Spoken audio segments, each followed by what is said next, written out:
Good morning. Ngasigi runes ki reading so happy ding ase ko runes ki reading se akoi ko group 1 and group 2 ko hati group number 1 consider natraga number 2 consider ko 1 se ko number do is a 7 number 1 or number 2 ko hati 1 2 ki matung ina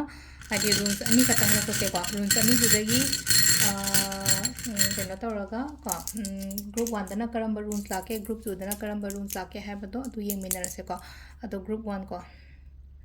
group 1 ki runes se da leire ko symbol harasne ko hadi si symbol se leke klere ko aduga group 2 gina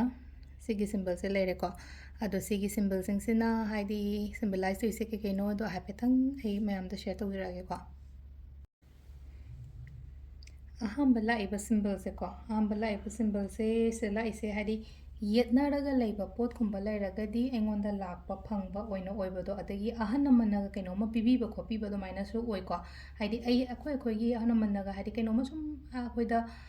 pot ama pibi rakpani khangde sanal pani khangde natraga haidi masak thoko pot khumba lakpo do khoida anumaina oina oi ko aduga amana ani haise ko haidi yetnara gumba leiba haitara na ga haidi hingoni matang do oiro amagi matang do oiro altaragadi adudo engonda changakpa lakpa matamdi oire ko sise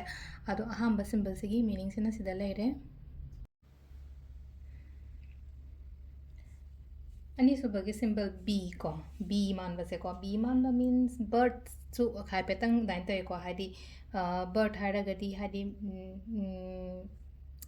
ꯑꯩꯈꯣꯏꯒꯤ ꯑꯉꯥꯡ ꯀꯩꯅꯣ ꯎꯅꯕꯅꯤ ꯈꯪꯗꯦ ꯅꯠꯇ꯭ꯔꯒ ꯍꯥꯏꯗꯤꯀꯣ ꯁꯥ ꯉꯥꯗꯒ ꯂꯩꯔꯒꯁꯨ ꯑꯩꯈꯣꯏꯅ ꯍꯥꯏꯗꯤ ꯍꯨꯏꯒꯨꯝꯕꯒ ꯂꯣꯏꯕ ꯑꯣꯏꯔꯒꯁꯨꯀꯣ ꯍꯥꯏꯗꯤ ꯀꯩꯅꯣꯝꯃ ꯍꯥꯏꯇꯥꯔꯦ ꯏꯃꯨꯡꯗꯨꯗ ꯍꯥꯏꯗꯤ ꯀꯩꯅꯣꯝꯃ ꯆꯪꯉꯛꯄ ꯈꯣꯠꯂꯛꯄ ꯑꯗꯨꯃꯥꯏꯅ ꯑꯣꯏꯅ ꯑꯣꯏꯀꯣ ꯐꯔꯇꯤꯂꯤꯇꯤ ꯁꯤꯝꯄꯜ ꯑꯣꯏꯅ ꯍꯥꯏꯔꯕꯗ ꯐꯔꯇꯤꯂꯤꯇꯤꯒꯤ ꯁꯥꯏꯟꯅꯤꯀꯣ ꯁꯤꯁꯦ ꯅ꯭ꯌꯨ ꯕꯤꯒꯤꯅꯤꯡ ꯒ꯭ꯔꯣꯠꯀꯨꯝꯕ ꯂꯩꯕ ꯔꯤꯅ꯭ꯌꯨꯒꯨꯝꯕ ꯂꯥꯛꯄ ꯑꯗꯨꯒ ꯑꯃꯅ ꯍꯥꯏꯇꯥꯔꯦꯀꯣ ꯁꯤꯗ ꯑꯩꯈꯣꯏꯅ ꯍꯥꯏꯗꯤ ꯑꯩꯈꯣꯏꯅ ꯄꯣꯠ ꯑꯃ ꯍꯨꯟꯒꯦꯅ ꯈꯜꯂꯁꯦꯕ ꯍꯤꯡꯒꯣꯟꯗ ꯄꯣꯠ ꯑꯃ ꯍꯨꯟ ꯃꯇꯝꯗ ꯉꯁꯥꯏꯒꯤ